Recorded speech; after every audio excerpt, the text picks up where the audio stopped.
Excuse me, Mr. Chair, because the last time I was here, I was only allowed 2 questions by you. And yet, mga kasamahan ko rito, bilang respeto sa mga kasamahan ko, they were allowed na 1 to sawa. Dapat maging fair ka, Mr. Chair. Pag sinabi mong 2 questions, 2 minutes talaga, you have to stick with it. Senator Rapi. Excuse me, Mr. Chair, because the last time I was here, I was only allowed 2 questions by you. And yet, mga kasamahan ko rito, bilang respeto sa mga kasamahan ko, they were allowed na 1 to sawa. Dapat maging fair ka, Mr. Chair. Pag sinabi mong 2 questions, 2 minutes talaga, you have to stick with it. Mayong bungkag kalibutan. So, nagkainitan talaga si Senator Rafi Tulfo at si Senator Marcolita. Yan po, hearing ginanap po kanina o kahapon po dyan sa may Senate of the Philippines, mga kuis, mga gayas, na kung saan pinalakay po nila yung sino yung pinakadakwin sa flood control project, mga kuis, mga gayas. So, yan pong mapapanood natin sa video ito. Please follow, like, and share, and subscribe. So without further ado, let's begin. Thank you, Mr. Chair. Kanina nabanggit ni Senator Soto na yung dealer na inamin naman ng mga Diskaya ang pinagkukunan nilang kanilang luxury vehicles ay yung company na involved sa pagpasok dito ng Ducati na hindi nagbayad ng tax kaya hinila kasi in-expose ko yon. So my question dito sa mga sa Diskaya, mag-provide kayo, are you willing to provide all those documents from the Bureau of Customs na to make sure na nagbayad kayo talaga nung tamang buwis doon sa mga luxury vehicles ninyo na pinalaway nyo sa taong bayan na 28 you said? And also, Mr. Chair, siguro patawag na natin yung Bureau of Customs kasi malay mo, meron nga korupsyon doon sa mga project nila. Pati ba naman sa pagbayad ng buwis, lulukoyin pa tayo. So baka meron tayong mahila doon. Are you willing? Yes po. Okay.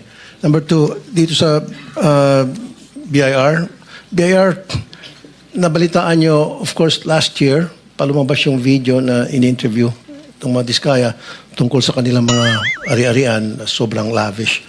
Nag-issue kayo ng LOA against them? After na makita yung video? Letter of authority? Letter of authority to a corporation. But did you do that? Your Honor, please. Ginawa nyo ba yun para sa Yes, mga Your Diskaya? Honor. There was a letter of authority. Ano pong lumitaw doon sa result ng... It is still an ongoing investigation, Your Honor. 1 year ago pa?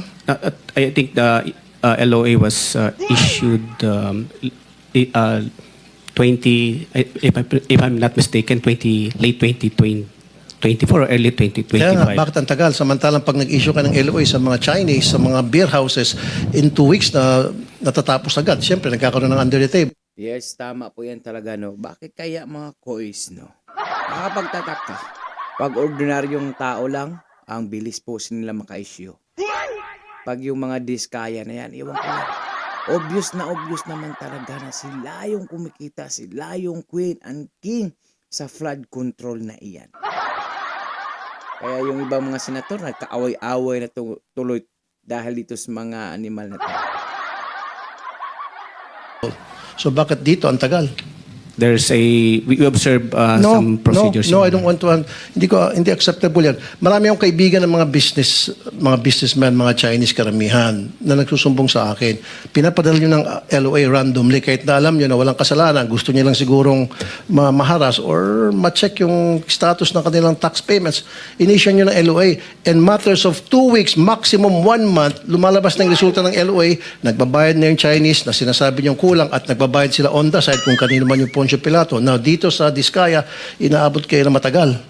Bakit tumatagal? Dahil nagtatawaran pa? Siyempre, Most of this time that we're consuming, Your Honor, is gathering of some documents from third-party sources verifying the initial information gathered. No, you don't Your Honor. gather documents. They are the ones who should provide you all the documents necessary Yes. for you to prove your point. Yes, Your Honor, that's Which that's you are true. doing it. Again, babalik ako dun. Ang tagal-tagal nyo mag-audit sa mga tulad ng mga diskaya. Pero pag sa mga maliit na negosyante na gusto nyong harasin, ang bilis bilis. nyo agad maglabas ng LOA. At saka yung result ng inyong investigation, sabi ko nga, 2 weeks lang. In fact, I can provide you names of people na pinirahan nyo dahil sa LOA na yan. Pero mga ito, ang tagal. Bakit nagtatawaran kayo? Siyempre. Nor the status of No, this ang ongoing gusto ko next time, investigation. lahat ng mga contractors na na-issue nyo ng LOA, even DPWH officials, ilabas nyo na agad yung resulta. Huwag na patagalin pa. Huwag nang mag-antay pa kayo ng or something. Now, District Engineer ng DPWH, Assistant District Engineer ng DPWH, Bulacan. The name is Bryce. Etong taon to, meron siyang Ferrari, meron siyang Lamborghini at nakapangalan pa sa wife niya. Okay, alam niyo ba ito? Monitor niyo ito, mga taga-DPWH? Hindi. His name is Bryce. And he owns a Lamborghini, he owns a Ferrari, and he goes to the casino almost every single night. At meron tayong mga video niyan, pwede tayo humingi ng video niyan sa Soler, sa Okada, at makikita yung pagmumukha niya doon sa VIP room. For the So, hindi niyo information monitor to? for the information of Senator Tulfo, his real name is Bryce Erickson Hernandez. There you go. He is the Assistant District Engineer. Andito ba siya? He is not here. Ito po yung district engineer, Your Honor, No, Mr. ang Chair. tinatanong ni Senator Tulfo si Bryce. Wala po yata. Okay. So, my next question, wala pa. So, imbestigahan niyo po yon. Kaya naman, at saka gusto ko yung Ferrari niya at saka Lamborghini hilain at i-auction in favor of the government kasi I'm sure yung pera yun galing sa korupsyon yun. Wala siyang karapatan na magkaroon ng ganong klaseng ari-arian tapos nagkakasino pa. Monitor niyo yun. Okay? Now, next. Iloilo City Mayor Raisa Treña said flood control projects in Iloilo under St. Timothy and Alpha and Omega are non-functional which caused Kaya naman. flooding worth 560 million. So, naka-recover na ba dito tayo in terms of warranty? Basta mga Alpha at Omega na mga contractor, nako, lahat yan kay Diskaya, yung mga king and queen. DPWH? Ano? Yung sa project na yon? Wala po akong idea, Mr. Chair, Your Honor. Well, dapat magkaroon kayo ng idea by now. Alam niyo naman po, magkakaroon tayo ng hearing ganito. Dapat inimbestigan niyo lahat ng mga project na questionable. Ito, lumabas sa media to, na-question ni Mayor Treñas.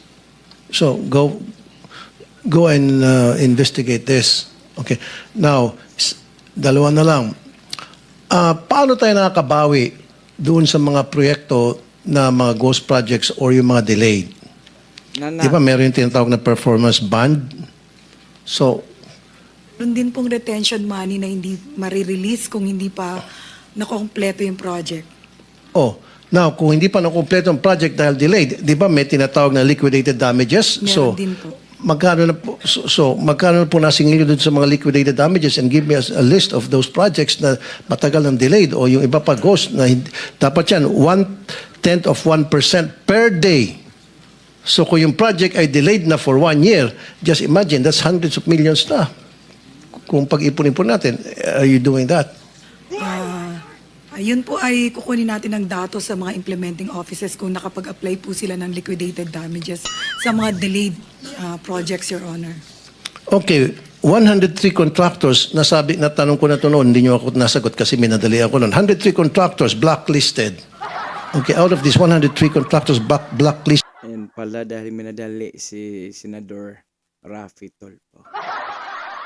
Kaya pala sila. Nako, Senator Raffy Tulfo naman. Hindi mo naman to siya, Senator. Joke lang. Kaya nagkainitan sila ni Marco Leita.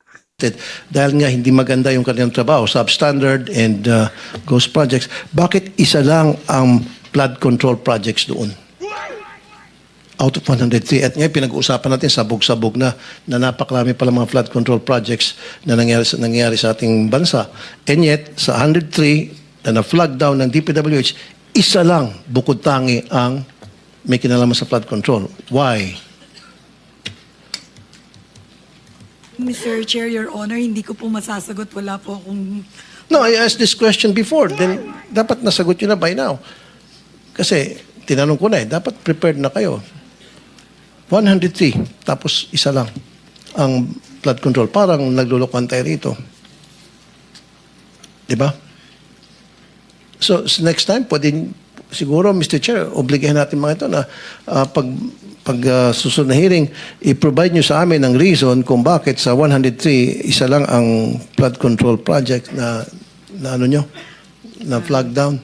I-flag ko po sa Director ng Procurement Service, Your Honor, Mr. Chair. Sino siguro sa DPWH in charge of that? Maybe you have to research and ask. Procurement Service po yung ng Central Office po yung in charge ng siguro pagre-recommend. Of course, implementing office po ang makakaalam niyan kung sila ay kailangang i-blacklist o delay sila. Kaya nga, kung kailan nila i-blacklist, so kailan i-blacklist, kaya nga 103 got blacklisted. But unfortunately, out of the 103, only one was involved in flood control project. So ano nangyari doon sa iba? Na pinag-uusapan natin ngayon by the hundreds na. Tama? You follow me? You know what I'm saying, ma'am? Yes, Your Honor. Okay, next time. Naalala ko ito mga question. Kanta ng Bisaya. Alam mo ba yun? Bisag ibala pa sa kanyon, dili gyud mo ang kon. Libakera. Siguro next time din, Mr. Chair, dalawa na lang. Papatawag natin itong mga insurance companies.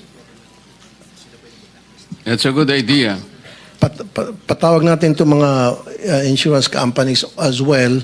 Kasi pagdating sa warranty retention money, yung sa faulty projects, ang sinasabi, ang nakarating sa aking information, mabagal daw ang pagbayad nito mga insurance companies. Baka ito mga insurance companies, ito yung mga fly-by-night o house show na which is also owned by some of the people from the DPWH. Malamang sa Kaya malamang. hindi nababayaran, nasasayang lang itong mga warranty faulty projects.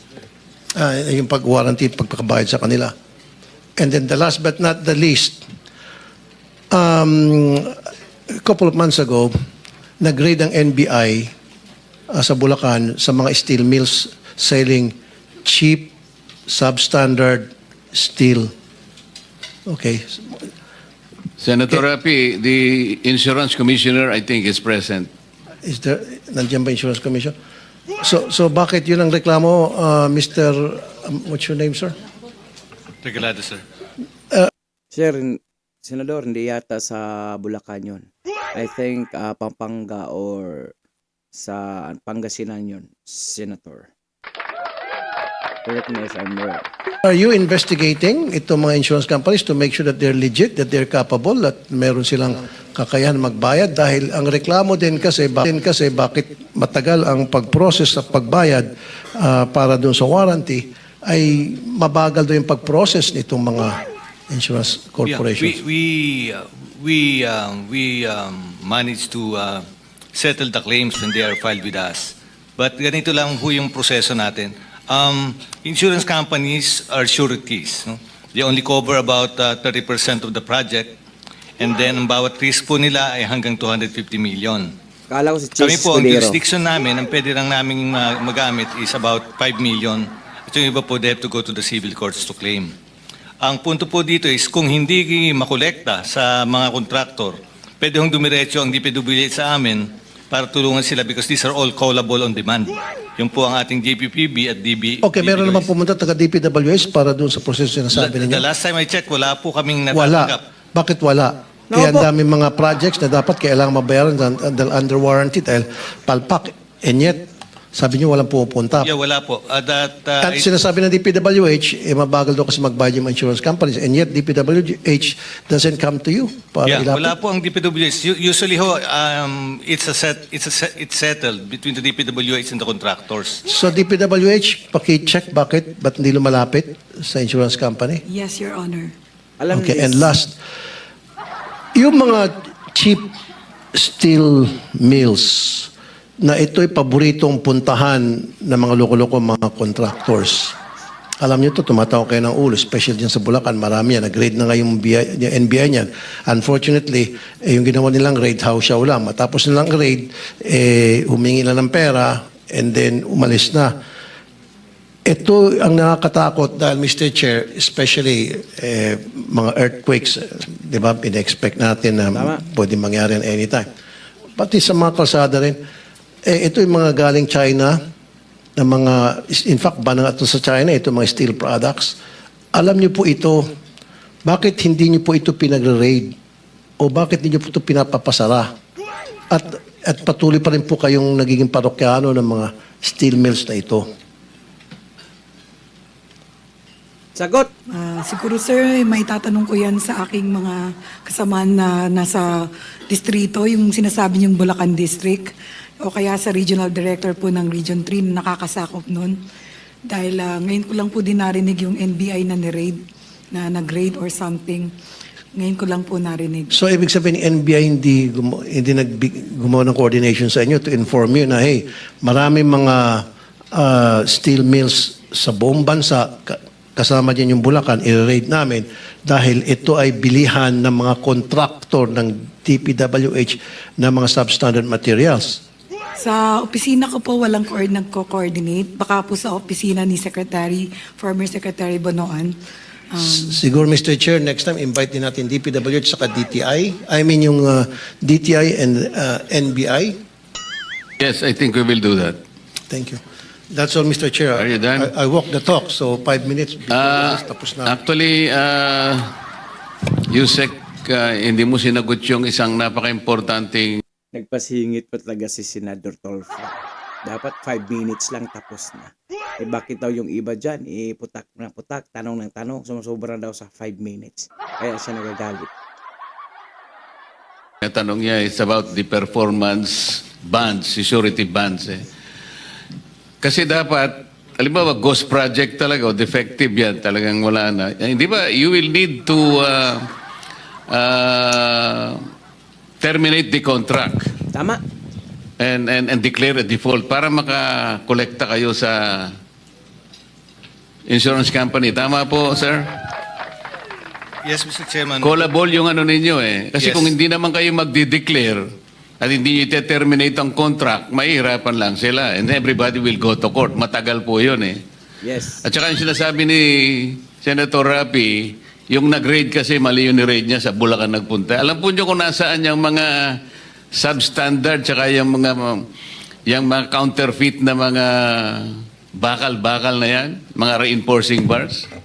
Nandyan sa San Simon, Pampanga. Nako po. Yan ang steel capital of the Philippines today. Wow. Oh, yan, for your information. So, Sorry, Mr. Chair, it's- Pampanga nga pala. Not Bulacan, sinabi ko, Pampanga. Oh, Pampanga yun, yun. tama ka. So, San Simon yun, San Simon. Excuse me, Mr. Chair, because the last time I was here, I was only allowed 2 questions by you. And yet, mga kasamahan ko rito, bilang respeto sa mga kasamahan ko, they were allowed na 1 to sawa. Dapat maging fair ka, Mr. Chair. Pag sinabi mong 2 questions, 2 minutes talaga, you have to stick with it. You're not being fair, Mr. Chair. I am fair kasi nandito ka sa... No, kasi nung last time, sabi mo sa akin 2 questions lamang. Sabi mo 1 question. Sabi ko, tinitipid mo ako, sabi mo 2 questions. And now, pinapayagan mo kahit na ilang questions. Be fair, Mr. Chair. Teka muna, bago tayo magkaroon ng impression na walang fair dito. Noon, sinabi ko na in the earliest statement na nag-uumpisa tayo noon at kinakailangan nating mabakate ang plenary at exactly 2:15, kaya tayo nagmadali. Kaya naman sabi ko sa inyo, pasensya na muna.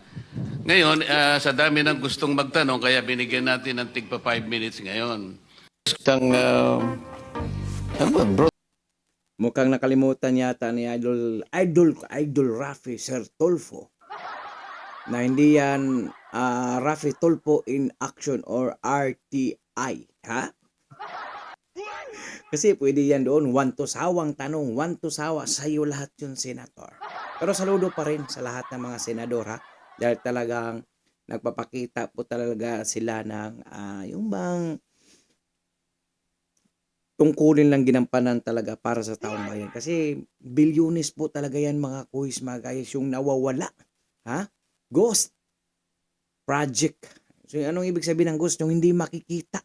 Walang project na nangyari pero may budget mga kuhis. So talagang saludo sa lahat ng mga senador sana po talaga na may prone pong makukulong o mapaparusahan yan. Kasi hindi po pwedeng walang mapaparusahan yan kasi yung iba nga umiiyak na. Yung maliliit na mga pangkat na tao, mga ordinaryong tao, nagbabayad ng tamang buwis. Especially yung mga OFW. Magkano po ba? Bawat taon, billion din. Yung remittances na kinikita ng gobyerno sa mga OFW sa buong mundo, especially dito sa Saudi Arabia. Napupunta lang sa mga talipandas, tulunggis na mga kontraktor na iyan. Sana po talaga may makulong po. Ano po ang iyong mga opinion o reaksyon? Pakikomento po sa comment section ng ating video. So for now, I'm Gan. Manila, God first, God bless all. Peace. Bye-bye.